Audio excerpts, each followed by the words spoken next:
Thank you so much for joining us this Sunday evening for Questions That Matter, Disability in Medicine and Memoir. My name is Pranav Anand, and I have the privilege of serving as the Faculty Director of the Humanities Institute, or THI. Thank you. The Research and Public Programming arm of the Humanities Division at UC Santa Cruz. This year marks THI's 25th anniversary. 25 years of support for the research of scholars, 25 years of professional development for students, and 25 years of conversations between scholars and our community. At THI, we take seriously our role of creating a classroom in the public square, a space for meaningful dialogue where scholars and the public collaborate in thinking about complex issues. Questions That Matter is a THI signature event emblematic of that commitment. The idea is pretty simple. We invite experts, like these two, to talk together about a pressing contemporary issue with our Santa Cruz community here at Kumbwa. The experts have complementary expertise on the issue. They're often faculty from different fields working on a common topic. And it's that complementarity which makes Questions That Matter so electrifying, as the experts unearth hidden connections live in front of our audience, or offer contrasting perspectives on the issue. Questions That Matter thus does not shrink from cases where there are no easy answers. Disagreement, divergence, and intellectual conflict are at the core of open inquiry, at the core of the highest ideals of research and instruction in the modern university setting. Uh-oh. Trump spoke. Well, he didn't even hear what I was about to say. Okay.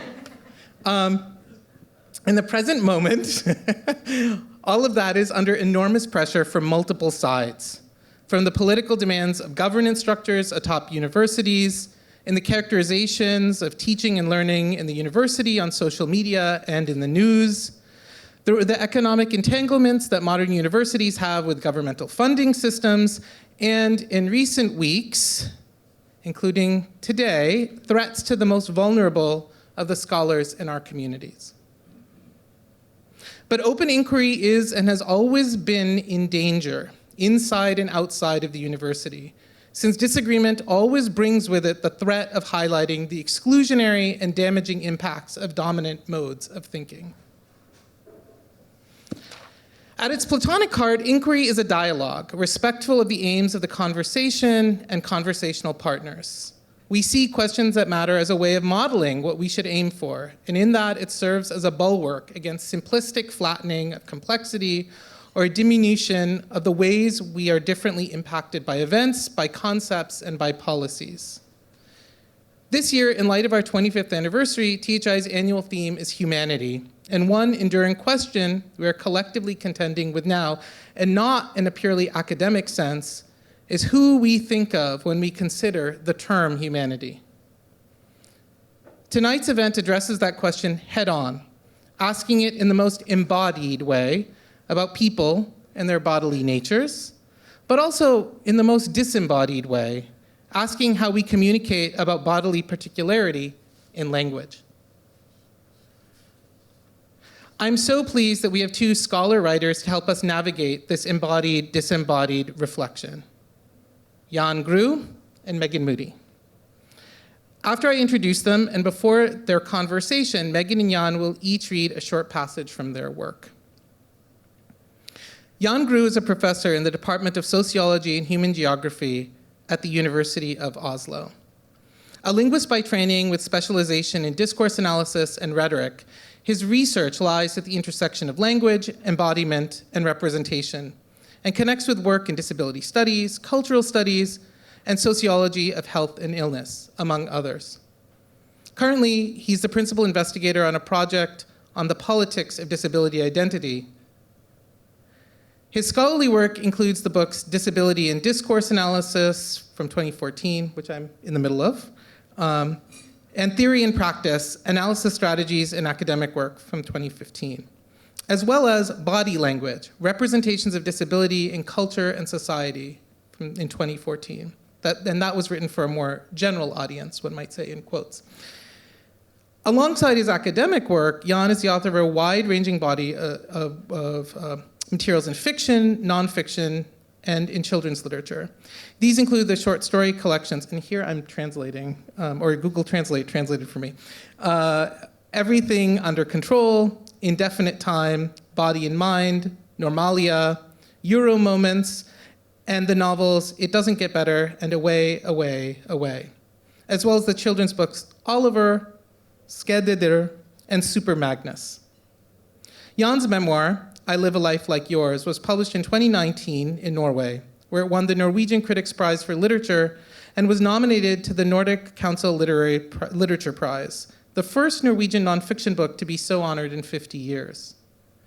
In 2021, he was awarded the Per Olav Enquist Prize, awarded annually for an ascendant younger writer in Europe, and the Fritt Ord Award, which honors freedom of speech and freedom of expression. And we are particularly thrilled, Jan, that you made the trip, both from Oslo and from Berkeley. Feels like Oslo's closer sometimes to me than Berkeley with traffic, to come here. Thank you so much for being here. Thank you so much for inviting me.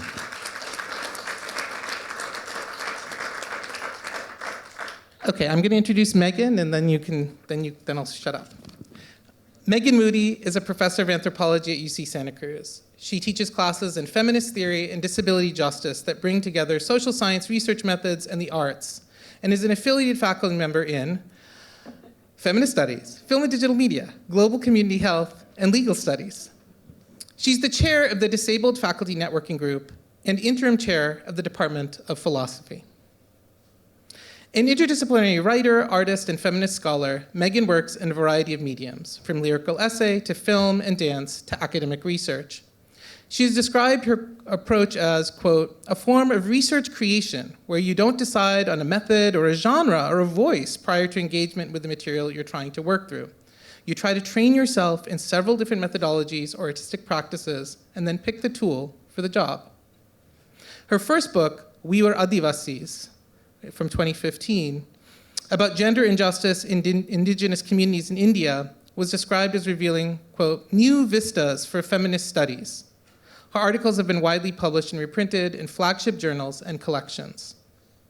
In literary venues, Megan's lyrical essay, Birthright, which was published in the Chicago Quarterly Review, about her diagnosis with hypermobile Ehlers-Danlos syndrome at age 40, was named a Notable Essay of the Year by Best American Essays in 2019. She was longlisted for the Craft Journal Creative Nonfiction Prize in 2021. Megan is also the subject of an ongoing documentary film project about her life in dance, Inventory of Joy, created with collaborator Cynthia Lingley. She lives in Santa Cruz with her partner, a linguist, her son, a film buff, and their 2 salt and pepper pugs. Thank you, Megan.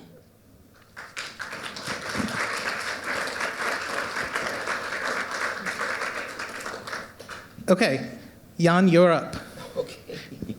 Thank you for the very kind introduction. I'm really happy to be here. And I think I'll just start from the beginning of the book. From time to time, I cross paths with someone who knew me as a child, but never expected to meet me as an adult. Out of common courtesy, they are usually able to conceal their surprise at seeing me out in the world until an opening, a gap in the conversation, allows them the space to articulate their initial reaction. So you're still alive. My junior high ethics teacher once told a story. When her husband died, she cut off her long hair. Afterward, she sank beneath the water in her bathtub. This she experienced as a purification. She was interested in rituals, and she brought a measure of gravity to her class that I valued as an extremely grave 14-year-old. I wanted to learn as much as possible. Time, it seemed, was running out. My ethics teacher taught me the term liminal phase. It describes the most vulnerable part of a rite of passage, the point at which one finds oneself between worlds. It is the period in which a young person is no longer a child, though not yet an adult, or when the dead have abandoned the world of the living, but cannot yet be counted as ancestors. During these phases, things can go drastically wrong, but they are also where transformation takes place. We come into being in these phases. Without them, the world could not go on. I progressed from junior high to high school and then on to university. And then one day I ran into my old teacher again at a conference. She'd gone to graduate school, and master's thesis was on Norse mythology on the Jotuns, symbolic of dark and treacherous aspects of human existence. I was a doctoral student in linguistics. I'd begun an in-depth study of rhetoric and how reality may be altered through language. She had written a history of mentalities about modes of thinking that we can no longer fathom. Our worlds had reconvened, in a sense. My old teacher wasn't surprised to hear that I was pursuing my doctorate. The junior high school was a 10-minute walk from the university library, where I once used my mother's card to borrow books on the shamanism of indigenous Siberian tribes. I was familiar with academia from childhood, and it showed. It shaped others' impressions of me. It promised a particular kind of future, in the same way that the opening sentence of a book points to how the story is going to unfold. She was, however, surprised at how good I looked. This was the other narrative of the future, the one that didn't have to do with my language, but with my body. This phrase makes me feel uncertain. You look so good. Yes, don't I? I dress nicely. I've spent time educating myself about cut, about style. I got a tailored coat when I was 18. I like coats with cuffs that can actually be unbuttoned and Oxford shirts with collars that roll the right way. But that wasn't what she meant. What lies beneath the surprise that I am still alive surfaces only later in the conversation. Or at least this is what happened with an author I knew from high school. 10 years later, we stood together in the grand ballroom of Oslo's Hotel Bristol. With a blend of melancholy and reluctance, her eyes mild, she remarked that it was something they all knew back then, the fact that I was not going to live for very long. Something they all knew? This wasn't something I knew. And since I certainly was not the person who had put this idea into their heads, where did it come from? The author I knew from high school couldn't say. The notion had simply existed. It was a shadow cast by nothing. The only substantial point of reference was my body. In those days, I often rode in a wheelchair, but I also frequently crossed the schoolyard on foot. I used to go out during breaks and stand around with everyone else in a circle. We would talk about our teachers, we would talk about Ulysses too, and joust over who had read the verses in that book. That's the kind of school it was. I thought I was just one among many. I didn't know I was projecting a particularly tragic aura. I did know. I didn't have the words to express it. I am trying now to find them.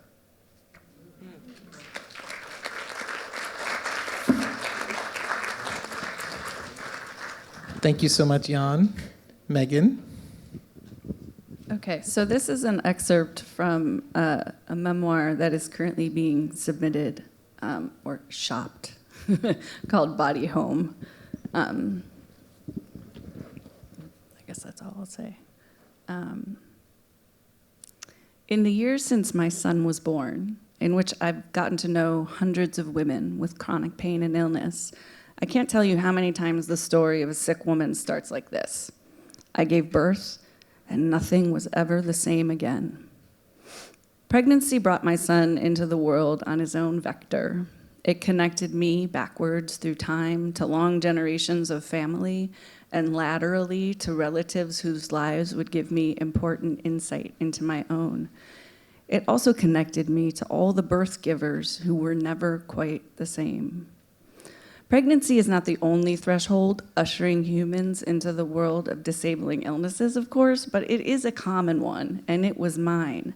Maybe yours was an accident, or a virus, or a surgery, or a drug reaction, or cancer, or all of these, or something you can't name at all. So you know how this betrayal happens. You become unhomed in the places that are supposed to be your own, your breath, your memories, your extensions and contractions.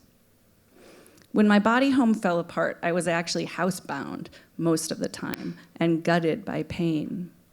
It's commonplace for people who get sick or become disabled as adults to say they had to rethink their whole life, process the grief of futures that would not be, adapt to the new reality.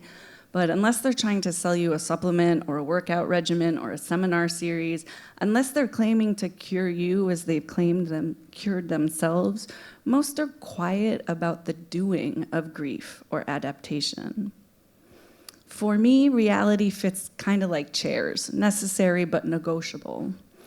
I pursued a career in an art writing stories of the everyday that relies on my ability to tell a story that really happened. But I've always folded weird things inside them by looking for that which was not of my everyday.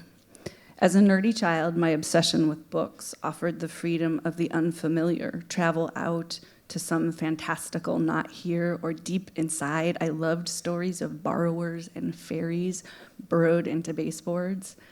As an adult anthropologist, I collected the stories of other people far away in a language not my own, trying and always failing to project myself into the world as someone else, but ending up in this sometimes beautiful, wild space with other possibilities shimmering in the watery periphery.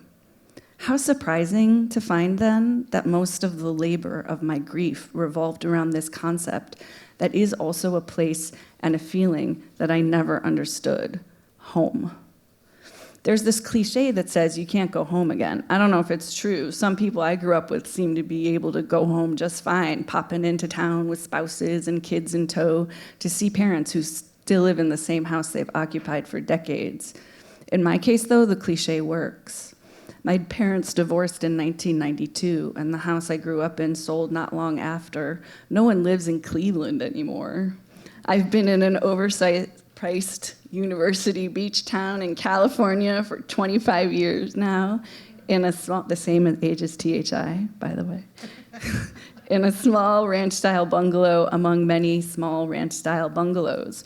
My two sisters, Shannon and Maureen, you girls have some seriously Irish names, the neighbors used to say. My parents and their partners are all flung around the mid-Atlantic and the South. My husband was born in northern Romania, and most of his family still lives there.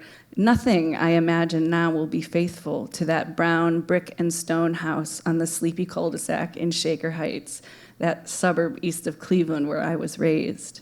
But it won't be disconnected from it either. The house is there, shaping my fantasies the same way it shaped my body and its rhythms as I gazelle leaped 3 flights of steps 50 times a day or breathed invisible mold in the basement that flooded every summer. That's what it's like, building a sick woman mansion, finding the body home. We work with what we've got. And one thing we have are memories. And memories are not just mental projections trapped in our head. They're embodied states of enervation and sensory presence. We feel them. We fingernail them we smell them, feel them fingernail our skin. The French phenomenologist Gaston Bachelard insisted that our built environment, the rough plaster of ceilings and the twang of the mattress and the scuff of the floor, is not a passive stage where action happens. We are the homes we occupy, and they are in us, in our cells and gestures. For most of my adult life, I think I remember the house on Montgomery Road where I was raised with Joan Didion eyes, with great attention to detail that captures how it felt to be in that place. And then, when I'm working on this book, my mom tells me about a magazine article written about our house in 1929 by the man who designed it, an engineer at General Electric's Neela Research Facility. An expert on the then novel art of domestic interior lighting, he'd been asked to share the creative use of electricity in his own home. Mom found the clipping in a random folder while cleaning out files. I beg her to send me the original so that I can confirm my impeccable memory. When the article arrives, the pages are falling apart. I'm suddenly aware of the fact that it's almost 100 years old, and it's not really what I expected. Looking at the black and white photos, I realize I've actually forgotten almost every detail that made this house, which I found unimaginative and constraining, and which I could not wait to flee, unique, a work of art. The frosted niche set into the wall of the curving staircase with colored light bulbs behind it to simulate filtered golden sunshine, until you flip another switch to produce lavender dusk, and a third for midnight blue, 1927. The solid oak mantelpiece above the main fireplace with a beveled edge that precisely echoes the thick crown molding sculpted with decorative plaster relief work that somehow manages to produce the feeling that the house is both rustic and stately at the same time. The lime and black tile shining in Art Deco patterns above the deep porcelain bathtub in my parents' original bathroom, framed by a plaster arch. What else have I forgotten? Do I even know what I've lost? How many other details are gone, like the lighted glass in the stairway, little beats of beauty that I can't remember? I want them all back. Every tiny muscle song that lit on the doorstep or opened the pantry for the flour, the niche for my heart lit from the inside.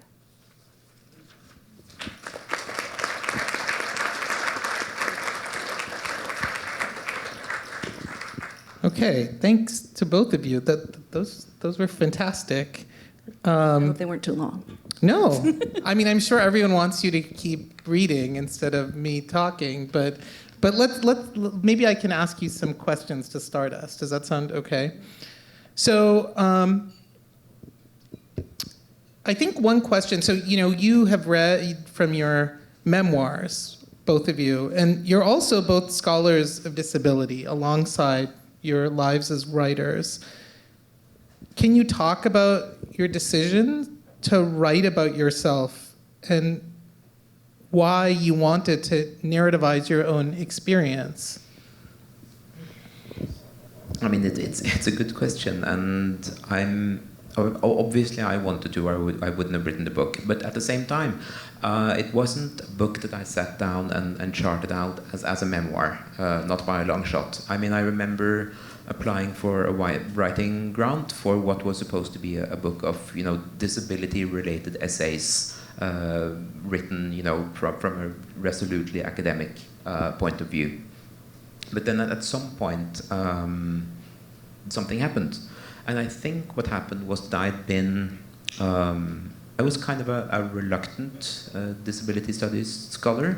I did my PhD in linguistics and also disability, and it was not the thing I'd been hoping to go to grad school for.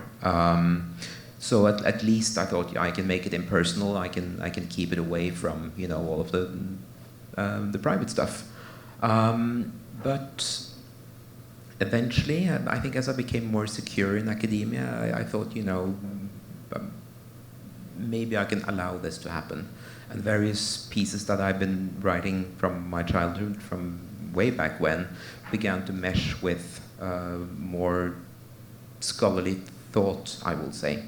That being said, I used the word disability exactly once in that book, and that's when I write about what I do at work. So it was in one sense it was sort of the logical continuation of a scholarly project, but at the same time it was a complete inversion of that, where I tried to address all of the things that I think that academic disability studies has been in many ways unable to address by using more of a literary register. Yeah, so I became an anthropologist so I would not have to write about myself. It's really true. I thought I would be some kind of writer, but then they're always like, write from your life. And I was like, oh, my life is so boring. I'm from Ohio. What am I going to do? No, and so I... Lucky you, huh? well, now Ohio is really hip. No, so anyone who knows me knows this story, which is, in a way, when I was... Because I lost capacities over time, over the course of like a decade. And so I had trained to be a political legal anthropologist in South Asia. And as I could no longer travel, I was trying to find all of these ways to still be a scholar of South Asia. And so I started writing this. I have a 150,000 word novel about my friend in India in a drawer, because I wanted to write about literally anything else. And this is the story. So a friend used to say, you should write about all the things you're experiencing with the doctors and the insurance. And I was like, you should fuck right off. I do not want to write that at all. But then it turned out that because I was interested in trying to keep a hand in, I started taking some actual creative writing workshops. As academics, actually, we kind of learn to write at one point, and then we're sort of going with that. And so I actually tried to work with creative writers and work on my writing. And it was there that I first met other people kind of like me, other particularly women and gender non-binary folks who were living with mysterious illness or were in dialysis and trying to pass the time. And so I started writing pieces here and there, and then it was the responses that came from outside that encouraged me to keep doing it. Now you may know what hypermobile Ehlers-Danlos is. You may have seen an article. I bet at least 2 people in here have it, because statistics would say, especially at an event like this, that you do. But at that 10 years ago, that wasn't the case. And so a lot of people were like, this is the first time I'm even seeing myself represented in print. And so, yeah, then it took off from there. And also, I had to do a lot of family history as part of my diagnostic process, and then I found the weirdest stuff, and I was like, what am I going to do with all of this? So that's another reason. So can I ask you 2 things based on what you just said? So Jan, you said something about how this was an opportunity to do something that academic disability studies work couldn't. I mean, is that related to what Megan was saying, or is it different? Well, I mean, there's in part it relates because yes, nobody wants to write about the logistics of doctors, etc., in that particular way. Certainly not. I think I wasn't perhaps too precise. I think what I mean is that disability studies has been an immensely productive and important discipline for decades. It has also produced a register, a language, a way of describing things that is its own thing. I mean, it's a politicized language. It should be a politicized language. It's a discipline that has a very particular political agenda. At the same time, it's not that good at capturing a particular form of embodied experience, I think, and that is something that I certainly needed to turn to a literary form in order to be able to do that, to just have a very concrete description of the world. And I think that connects back to maybe even more so to the excerpt you read, Megan, that there is this sense of specificity, the way of addressing, of capturing the world as it is experienced from a particular embodied perspective, and a very abstract noun like disability can't really do much about capturing that sort of experience. Disability is such a wide category, it's such an incredibly heterogeneous minority experience that it doesn't really make sense to speak of an experience at all. I mean, that holds true in every case, but there are such extreme ranges of pure phenomenological difference in the disability field that I, for one, needed something else to get at whatever I was trying to get at. I mean, and it's a little bit like you're a little damned if you do and you're damned if you don't also, because on one hand, as a scholar with disabilities in the academy, you can almost never not be asked to account for yourself. I mean, that's just a thing about being we don't even need to use the word disabled, being non-normative in the world. And certainly lots of folks, their non-normativity is not necessarily visible, but For those of us who it is, we're kind of almost always being asked to account for some kind of personal, the things like, well, what's actually wrong with you? I've gotten that one a few times. What the fuck's wrong with you?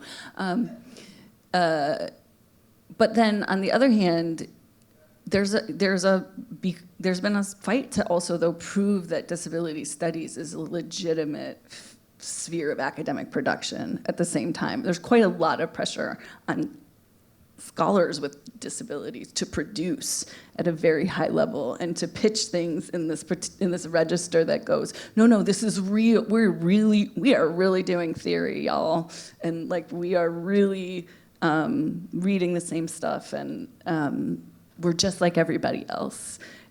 So you can, there's a kind of splitness to it. Yeah, it's sort of a paradox that you want to legitimize, but then there's something about the experience that gets lost in the academic register.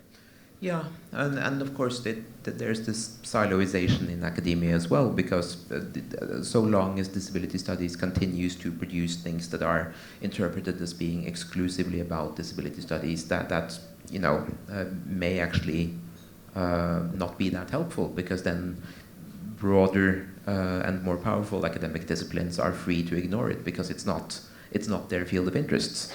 So the project I'm in California for is about trying to connect with broader tendencies in sociology and social sciences, people who have defined themselves as working on illness, on health and illness issues in the broader social sciences, sometimes do actually have a sort of a moment of revelation when they are introduced to the concept of disability, because it can be immensely useful in thinking about some of the problems that they're interested in. But that doesn't necessarily happen so long as the disability studies happens somewhere else. I see. So we can stay here for a moment, or we could talk about the narrativizing. I don't know what you would. There's a lot of balls in the air. So maybe I want to come back to the point that you were saying a little bit ago, Jan, about the purpose of this kind of writing that you two were reading from is to sort of get across embodied experience. And I mentioned this at the beginning, like as a I think about the paradox, right? That we all live our own particular embodied life, but expressing that to other people in language is especially hard. There's this famous quote that we all know by Elaine Scarry, which is that physical pain does not simply resist language, but actively destroys it. But the same could be said about all embodied experience. And so that seems to be like a really big problem for you two to confront. Is it a problem? How do you confront it? How do you make that embodied experience translate to the reader? Well, I mean, it's okay if I'm not sure how much I actually thought about the reader when I wrote that particular book. Because I really do mean it when I say in the passage that I read to you before that I was trying to find the right words. That really is what I was trying to do. And so, I mean, we've talked a little bit about disability studies and the disability register, as it were. But for me, in writing that book, the clinic and its vocabulary was a much more significant antagonist, as it were. I mean, I have a good friend who says that in order to write well, you need a good enemy, and I think that's true in a lot of cases. So I talked about a little bit about how the book came into being, but there was a sort of a main transformative event which is written into the book itself. So after my son was born, a little bit after, my parents called me and asked me whether I wanted to take over the records that they'd kept, the records that inevitably accumulate when you have a child with a disability or chronic illness. So I said, yes, I will take those papers from you, and it felt like a pretty big moment. They felt free to hand those documents on to me now that I was an adult enough to have started a family of my own. And so my mother came by my office at the university with quite a lot of papers. They hadn't kept all of them, but they'd kept about 3 feet of that was sort of the absolute creme de la creme of the documentation. And so I sat down to read that stuff. And I'd been writing some of the things that became the book. But that marathon session of reading through the clinical records of my childhood, that gave me something to really work with. Because that was a story about my childhood that I could not relate to at all. That was a story centered on diagnosis, prognosis, symptoms, treatment options, and a very bleak picture of the future. So that process of making sense was for me very much an internal process of trying to reconcile that very clinical, that very objective story of my childhood with the one that I remembered. And I remembered a very happy childhood.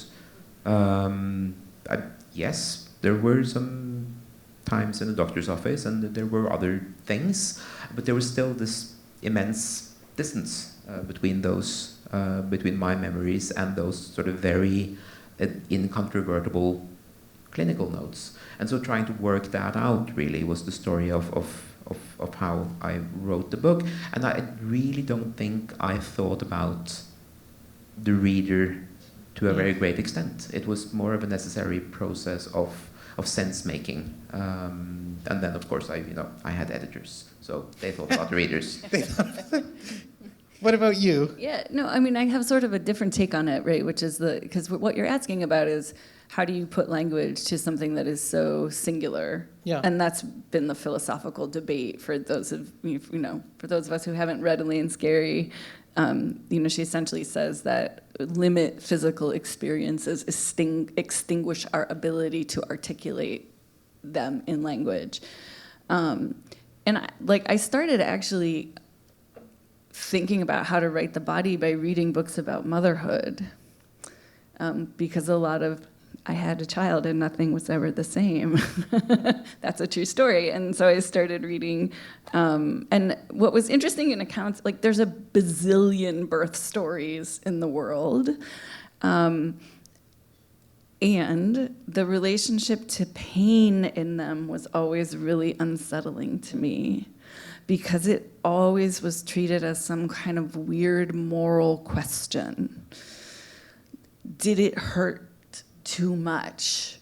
And, we can connect this to a kind of, I was raised Catholic, this is no secret in my book, it's the subterranean theme of much of it. And so obviously you're supposed to embrace pain, right? It's redemptive. So there's that kind of pain as redemption. But also just a kind of bravado, I didn't even ask for the epidural, and I didn't even need to take any pain meds, and aren't I a badass? But nobody really actually described the feeling. It was like there's this big giant silence about, not to be vulgar, but vagina's ripping is not a thing that people talk. Sorry, Toma. It's not a thing that people, welcome to our family life. It's not a thing that people talk about, a lot. And they should. And also teenage boys should know where they come from. And often we're coy about this. And so that got me really thinking about, right, the silence and my own experience and that kind of shame around all of it. And then when I was actually trying, though, to describe pain, and this was whether it was in writing or actually going to the doctor and being like, it hurts right here. And I would always find myself deep in metaphor, right? It's like a railway spike is being jammed, with a big mallet up through my heel. or it feels like the left side, the hip is caught in a vice and it's just turning and turning. This is not what was actually happening. I kept saying I felt like I'd been shot. I've never been shot, so I don't actually know what it feels like to be shot. That's metaphoric language. Or I'd be like, it's like the Bugs Bunny dropped the anvil on my foot and now it's powder. And hopefully it will come back, but I don't know. And so what I had to come to terms with was that what I had learned as a realist, as a social scientist, where what we are always trying to do is tell these real stories about real things that really happen to people in the world, was not sufficient. And that actually has like kind of blown up the whole anthropological project for me, because now I need to think so much more about the role that imagination plays.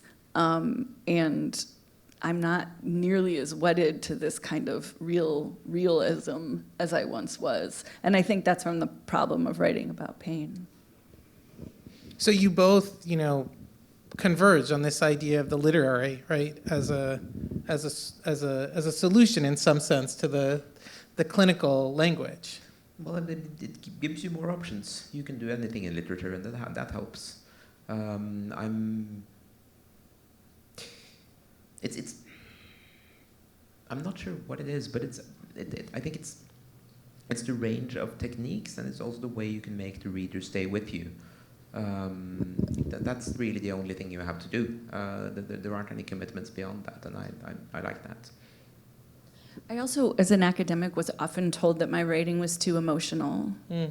My book, a colleague read my book, the first book from 2015, and was like, I read that and it made me feel things, so I feel like you need another page to explain why Lauren Berlant would say that it's okay to feel those things.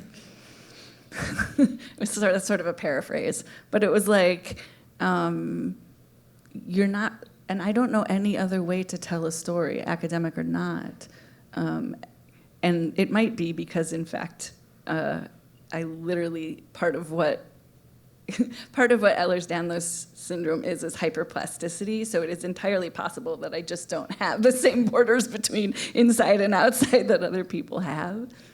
But I don't know.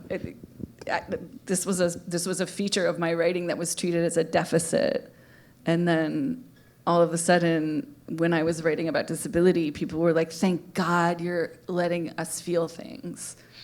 It changed. Okay, I have one other question before we invite the audience, and that's about something that So we talked a little bit about the use of literary language and metaphor, and that's like clear from your descriptions. But the other thing is that you're both quite funny. That's not meant as a compliment. That's meant as just a pure comment. So like, is that deliberate? I mean, are you deliberately injecting the humor into into this, or does it arise? I mean, what's the source of humor and play in your work? I hope it's deliberate. I mean, well, yes, there are moments of comedy, and I mean, anything to do with bodies is intrinsically funny, but there are also these sort of. There are going to be moments of social comedy in any kind of scenario to do with disability, or at least you should try to acknowledge that. I mean, there's one scene in the book, I think it's in the book, where my wife and I we've just become a couple and we're on our first trip abroad, and so. We go through the security check at the airport, and she forgets that I'm now in a manual wheelchair. I'm not in a power wheelchair. I can't actually move around in the manual wheelchair, and so I'm stuck there, and she's way off down towards the duty-free stores. If we hadn't been able to laugh about that afterwards, we would not have been together. Still, there's also a time she almost drowned me in a bathtub. That's not in the book. There will be these moments, and so I probably they need to be included so that it wouldn't be too depressing a read or too faux poetic a read, is my take on that. You need those moments of levity also in order to be able to reach for, the serious stuff. I think you need the contrast. Yeah, I mean, I just agree with everything you said. It's so easy to get really precious. And that's one of the things, if we are resisting some things in telling stories about non-normative body-mind experience, you really don't want to tell this is why I'm so inspirational and special story again. And if you're a white woman, you really don't want to tell that story again. And because there's a lot of those memoirs out there. But also, the sick and disabled and folks I know, they're wicked funny because you have to be. It's how my family survives, is mostly by being hilarious. But also, so I'm a third generation, I always say this, I'm a third generation disability activist. My grandmother actually wrote the first curriculum for a classroom of children with disabilities to be included in public education in the state of Wisconsin in 1973. Yeah, she and my grandfather actually fought some epic battles in their small town. Speaking of getting radical in the small towns, Wisconsin also rockin'. And my grandmother said, I remember this as a child. My grandmother worked with kids with multiple disabilities in the classroom, and my Uncle Sean also was diagnosed with nonverbal autism in the 60s when that was a new diagnosis. And I remember her saying to me when I was a kid, the stuff that happens in the classroom is funny. When you have 12 kids with different disabilities in a classroom, it gets funny. If you can't laugh at it, you're missing out, and that's as dehumanizing as anything else. And how many people have seen Crip Camp? Okay, so one of my favorite scenes in that film is when, and I'm blanking on her name, but one of the campers is retelling the story about going to Crip Camp, and she's so excited to tell the story about the time she got gonorrhea. Do you know what I'm talking about? And she tells us, it's this punchline of this story. She's like, I did it with the bus driver, and I got gonorrhea. And she's so happy because this story is ridiculous and funny and normal and like another young person in the 1970s, and those moments seem as essential to me as anything else. I don't know how we would survive without humor. I mean, that's a great lesson. I also want to say it's an interesting case of realism in the writing, right? That you're well, we have to put it in because this is what our life is like. Yeah, it's true. Okay, so now we have a bit of time. We talked a lot, but now we have 10 minutes or so for you all. Maybe if they don't kick us out, we can stay a bit longer. Yeah. So we will invite questions from the audience. There's a roving mic, so that you can speak, and these wonderful people will answer your questions. Go ahead.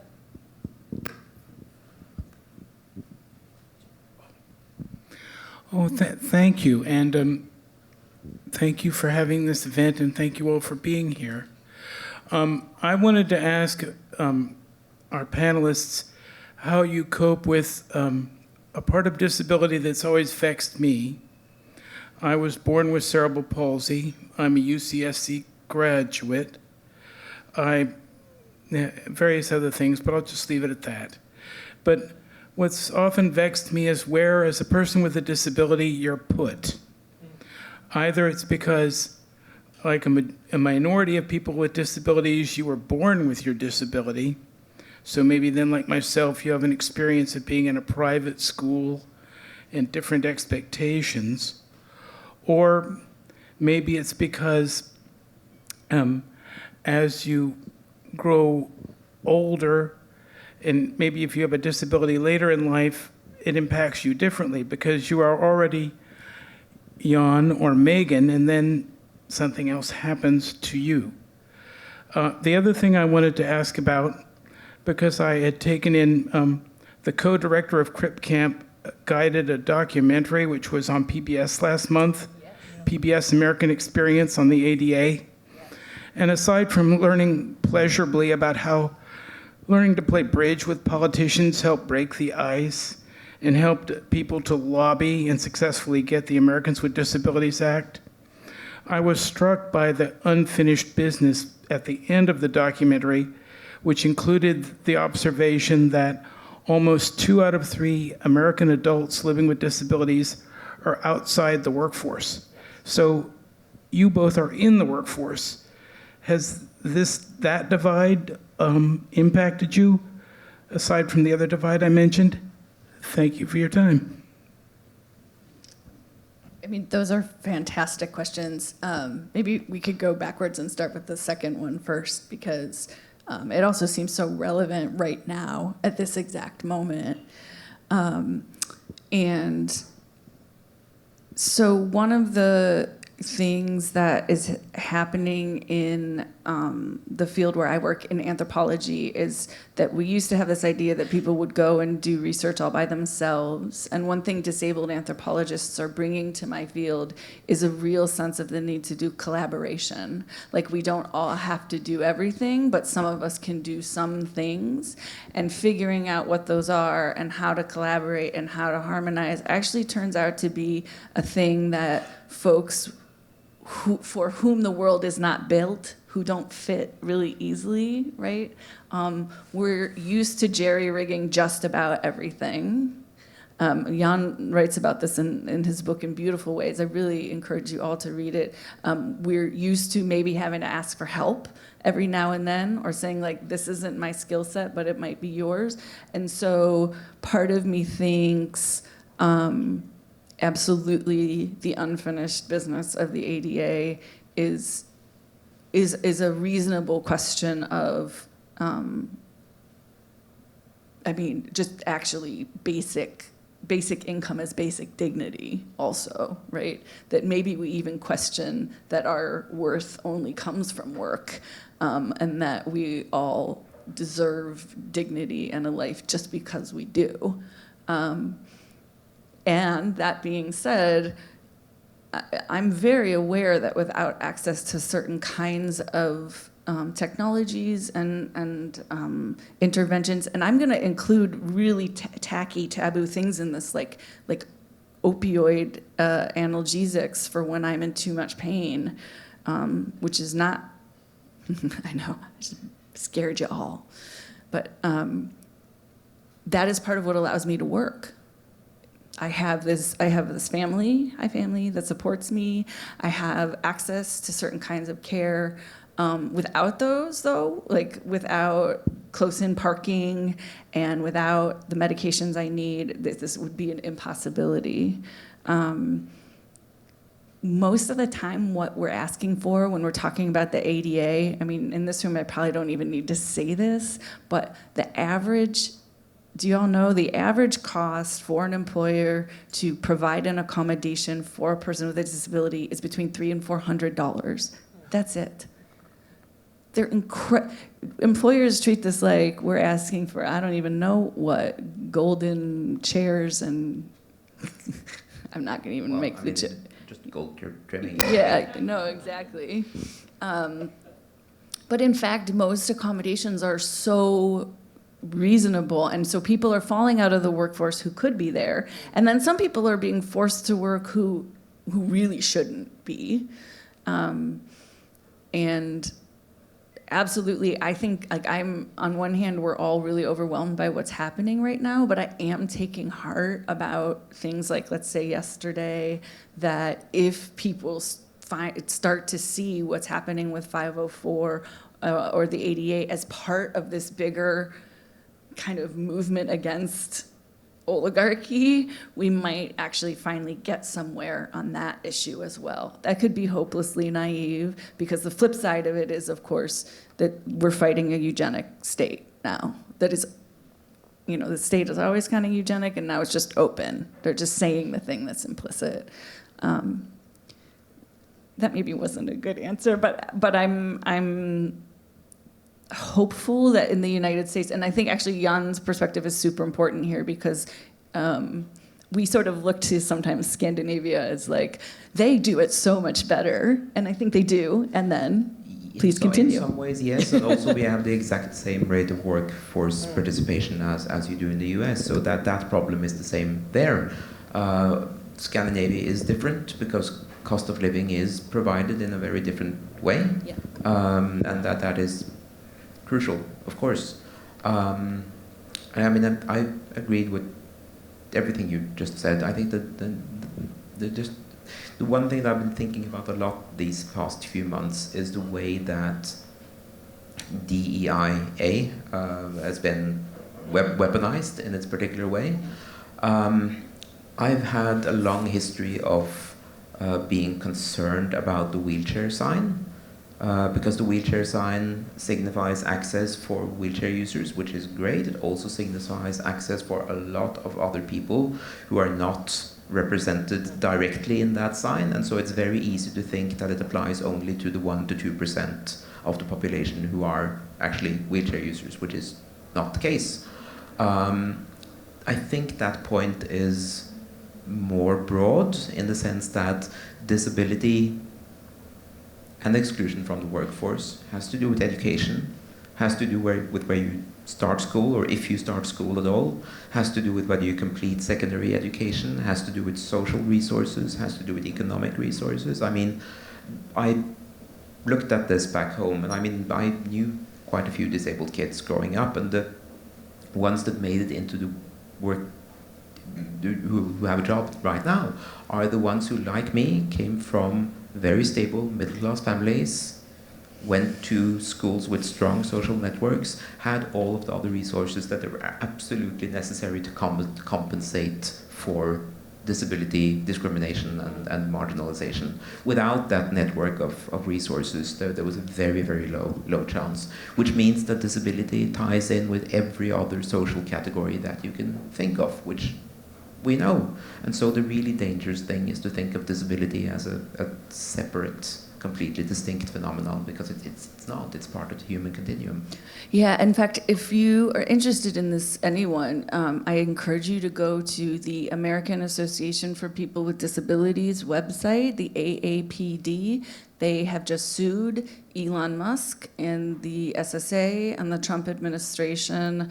I encourage you to read the suit, actually. It's filled with a really good contextual picture of what the gutting of SSA means, not just for people on SSI and SSDI, but for, which also includes lots of folks over the age of 65, but also Medicaid, and how all of how these things are tied together. So that lawsuit is actually, because I was trained as a political legal anthropologist, so I also like to read lawsuits in my spare time. But it's actually really well written and really accessible. So, and you can download it from their website. So yeah. So that was a very long non-answer to half of your question. But I wonder if we could. Those are two very hard questions. Are there other, perhaps shorter to answer questions that we could hazard right now? Thank you for that.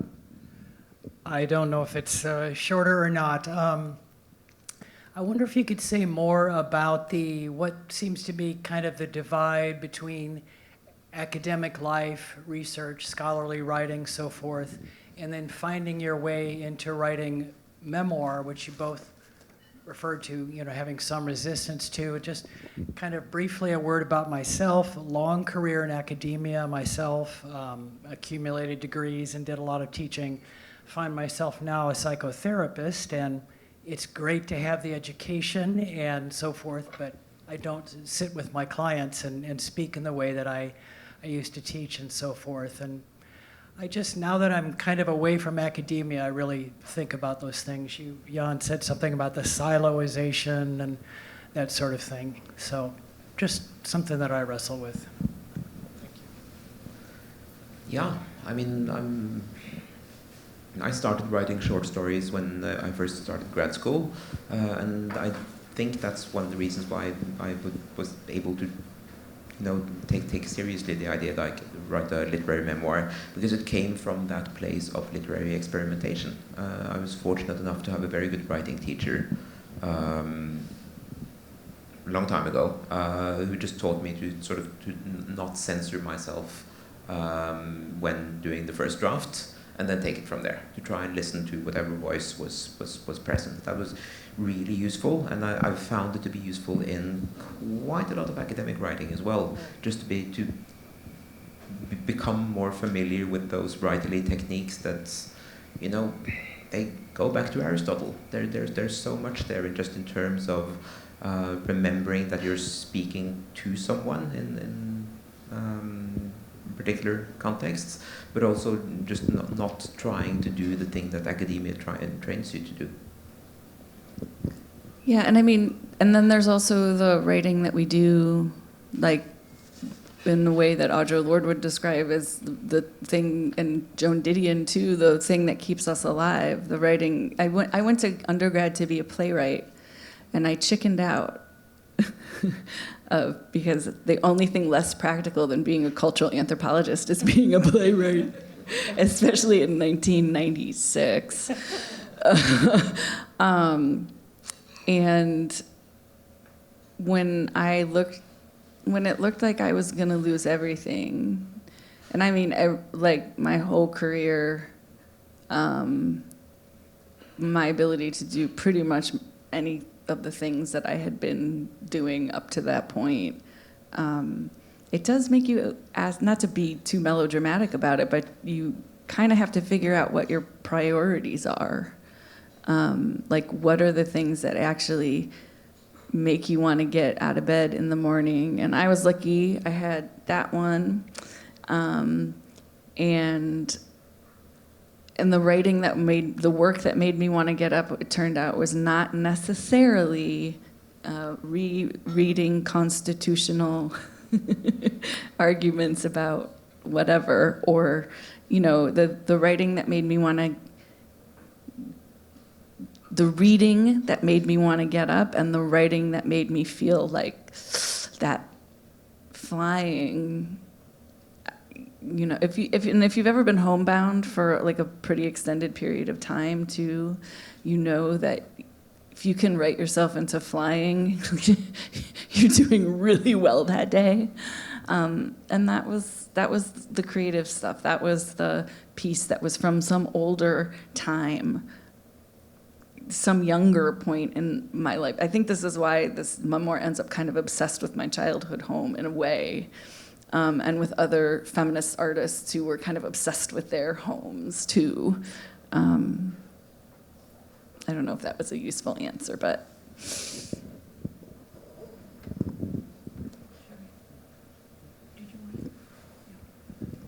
I was curious about how you teach this. When you teach, how do you teach this? Do you just get a class of disabled people with various disabilities together and have them write? Are there readings? I've never been able to do what you just described, but I would do that in a heartbeat. Get together some readings and a group of folks with disabilities and have them write. So when I get to teach writing seminars or methodology seminars, it's usually a combination of reading. Sometimes we're reading more theoretical articles. Sometimes we're reading something as an example. But then, I do definitely try to get students writing in the class, get them writing. I owe everything. There's some of my actually creative writing students here today. I owe a lot to the friends that I've made in the creative writing program. Especially, we have a track at UCSC called the Critical Creative Track, and I've worked with a lot of those students, and they've taught me so much about what creative writers do that maybe academic writers are not so good at, like writing to a prompt. That seems so silly, but actually, academic writers make things really hard on themselves because they sit down to reinvent the wheel every time. And creative writers are like, tell me a story about a time that you were lost and include the color red and a snowstorm. And it's so freeing because suddenly you didn't know that you had a story about that in you, but you suddenly do. And so I've taken a lot from some of my teachers and my students to learn how to do that. Well, I have taught writing, and I really do believe in those creative writing exercises. I believe in free writing, in just forcing the students to be alone with their thoughts if only for 5 minutes. It usually does something. I mean, the teacher that I first had was training for some sort of therapy degree in psychodrama. She was very much concerned with dolls at the moment, as we had to write these stories from the perspective of the doll that's now on the table. Made me very uncomfortable. But it helps. It really opens up something in you, or it just drives you away from literature forever. You'll never know until you try. I almost just spit off of this. Okay, that's a great place to end. I know we'd love to keep talking, but we're a bit over time. I want to thank you both for this wonderful conversation, and I want to thank all of you. I wish that we had more time to hear from all of you and to have more of a conversation, but I really appreciated it. Thank you all, everyone, for coming. Thank you so much for coming, you guys.